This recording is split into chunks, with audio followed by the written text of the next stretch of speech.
Hello, writers. Yesterday, we explored the idea of coming up with a topic to research that we wanted to find out more about, right?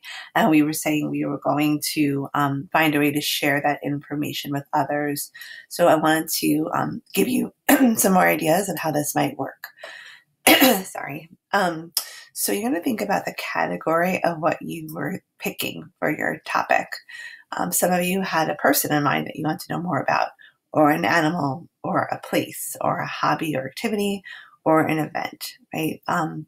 So these boxes will help you to think about the questions that you want to make sure you're answering for each of those things. I'm going to show you a little bit more about that in a second. But once you have your information, right, once you do your research, you read about your topic, you take notes, eventually there's going to be a way for you to share that, right? You want to tell other people what you learned. Okay, so I have some ideas for you on how you might do that. And then there is a blank one for you might have another idea. You might have a way that you want to share this information. So if that's the case, if there's something that's different than this menu, then I want you to just share with me what your idea is. So maybe other kids could try it too.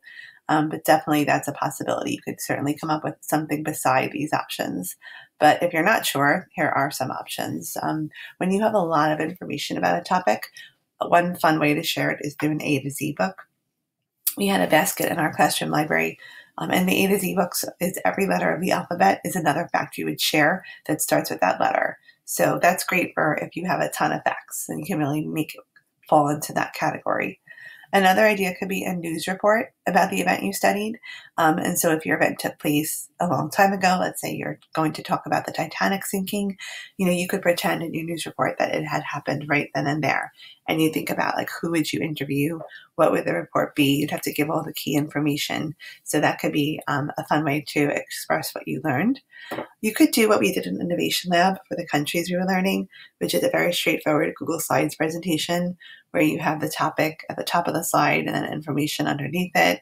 You could certainly share your information that way. Buncee is very similar to Google Slides, but it has some more visual options.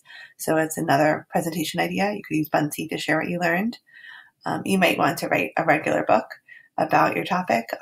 And a lot of the nonfiction reading we've been doing can help you think of how you would set your book up. Maybe you'd have a fun fact. Maybe you'd have key vocabulary, right? Lots of different ways to go about sharing information. You could write a speech as if you were informing people about this topic in some type of speech on the stage or anywhere that you would give a speech, right? Where you'd want to share that information.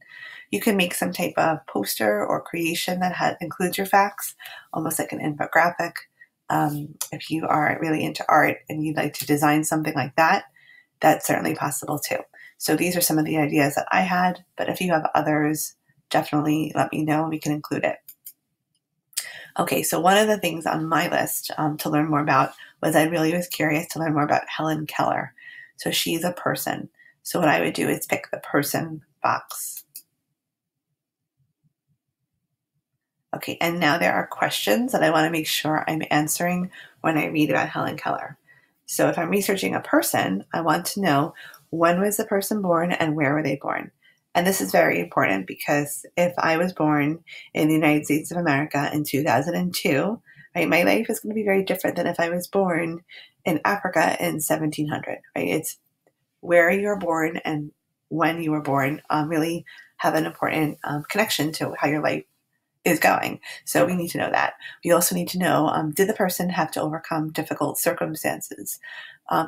Many times, most of us do, and a lot of famous people that we study did have to overcome something difficult, right? If we think of Martin Luther King, right, he had to overcome very unfair laws in his time, and he did a lot of important work changing that for people.